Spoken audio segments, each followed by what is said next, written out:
जूते वाला मानव। 2000? ये तो बहुत ज़्यादा है भैया, 1400 में दे दो ना। नीति अपने भाव तोल करने के अथक प्रयास में लगी थी। स्पोर्ट शूज तो मानव भी खरीदने आया था, लेकिन जल्दी में था। उसे अपने दोस्तों के साथ बाइक रेसिंग पर जो जाना था। मानव काउंटर पर 10,000 की पेमेंट कर रहा था। तब उसने नीति की उस व्यापारी के संग किटकिट सुनी। पहले तो उसे बड़ी हंसी आई, लेकिन बाद में उसके मन में क्या ख्याल आया कि उसने काउंटर पर उस अनजान लड़की के जूतों की भी पेमेंट कर दी, ये कहकर कि मैं उसे जानता हूँ, और चुपचाप निकल गया। काउंटर वाले ने व्यापारी को कह दिया कि उन्हें शूज दे दो, पेमेंट हो चुकी है। नीति अचंभे में पड़ गई। अरे कैसी पेमेंट? किसने की? वो तो चले गए अभी बाइक पर, दुकानदार ने कहा।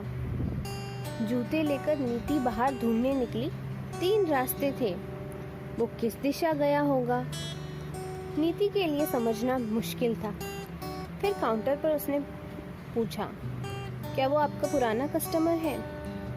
उन्होंने कहा हाँ। उनका कुछ नाम पता जानते हो? नीति ने पूछा। नाम तो उसे मिल गया, और उसने अंदाजा लगाया कि क्योंकि हमेशा का कस्टमर है तो यहीं आसपास रहता होगा। दिमाग लगाया और एफबी पर ढूंढने लगी। बहुत सारे फोटोज मिलने के बाद एक फोटो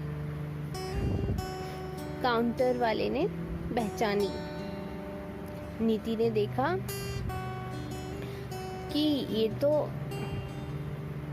इस इंसान को तो मैं नहीं जानती हूँ, लेकिन इसका पता तो मेरी सोसाइटी का है, लेकिन मैंने इसे पहले कभी नहीं देखा। कौन हो सकता है ये?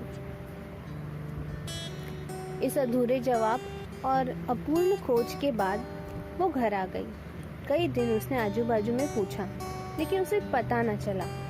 फिर एक दिन जब वो अपने योगा क्लासेस से आ रही थी, तो एक बाइक ठीक उसके सामने आकर खड़ी हो गई।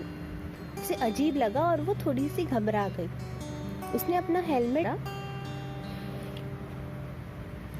गौर से देखने पर पता चला कि वो मानव था।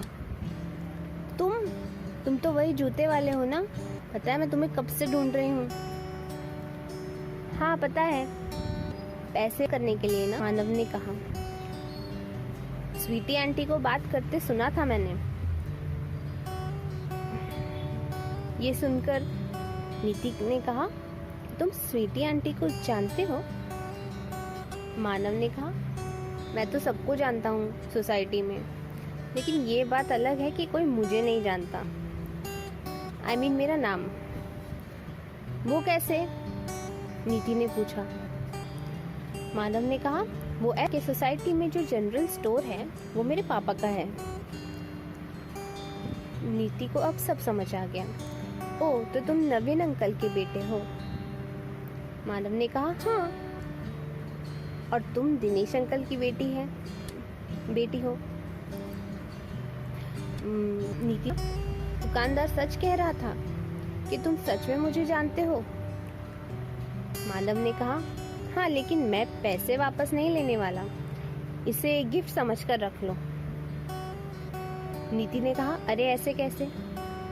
मैं वो जूते अफोर्ड कर सकती हूँ, लेकिन मुझे हद से ज्यादा मुनाफाखोरी नहीं पसंद, इसलिए बार्गेन कर रही थी। मानव ने कहा, पता है, हमारे स्टोर में भी तुम बार्गेन कर दी हो। नीति थोड़ी एम्बैरेस हो गई। लाभ कहने के बाद भी मानव ने पैसे वापस लिए। आखिर नीति ने एक सुझाव दिया। नीति ने कहा, ठीक है, तुमने मुझे गिफ्ट की है ना, तो मैं भी रिटर्न गिफ्ट कर दूंगी। तब तो तुम्हें लेना ही पड़ेगा। मैं कल सुबह 11 तुम्हारी गिफ्ट लेने जाऊंगी। अगर चाहते हो कि मन की गिफ्ट मिले तो पास वाले बस स्टॉप पर मुझे ज़रूर मिलना, नहीं तो फिर मैं अपनी पसंद की गिफ्ट खरीद लूंगी। मानव जितना जिद्दी था नीति इतनी जिद्दी थी।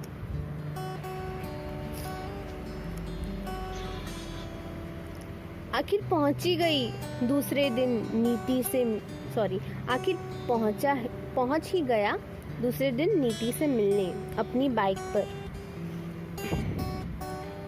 नीति उसे ले गई सीधा मॉल और फिर सारा दिन लगा दिया गिफ्ट खोजने में। लेकिन ये भेंट डेट में कब बदल गई पता ही नहीं चला। दरअसल गिफ्ट तो बहाना था, नीति को तो मानव करना था। कभी दोनों साथ कॉफी पी रहे थे तो कभी फूड खा रहे थे, कभी किड जोन में बच्चों के साथ खेल रहे थे तो कभी किसी राइड में घूम रहे थे। आखिर में शाम को मूवी देखने पहुंच गए। एसी हॉल में नीति ने मजे की झपकी ले ली। मानव ये देखकर मन ही मन हंस रहा था, लेकिन वो काफी खुश था। काफी थक चुका था, लेकिन उतना ही खुश भी था। इस थकावट में एक अनजानी खुशी थी। उसने सोचा नहीं था कि उसकी लाइफ में कोई ऐसा एक दिन आएगा जब वो एक पूरा दिन एक लड़की के साथ घूमता रहेगा और उसे इतनी खुशी मिलेगी। फिल्म पूरी होने पर मानव ने नीति को जगाया। जब नीति जागी तब उसने देखा कि उसका सिर मानव के कंधे पर था। वो झटके से उठी और मानव से कहा, अरे आज तो तुम्हारा गिफ्ट नहीं ले पाई। मानव ने उसे कहा, तुमने मुझे मेरे जीवन का सबसे बड़ा गिफ्ट दे दिया है आज। लेकिन नीति ने कहा, मैं तो गिफ्ट देकर ही रहूंगी, कल हम वहीं मिलेंगे फिर से। यूं ही मिलते मिलते, दिलों के खिलते खिलते दोनों के बीच की दुनिया एक हो गई। एक भेंट से खुशियां अनेक हो गई। कुछ वर्षों बाद वो अपने मिलने वाली कहानी अपने बच्चों को सुनाते थे। आशा करती हूँ आपको आज की कहानी पसंद आई होगी। सुनने के लिए धन्यवाद।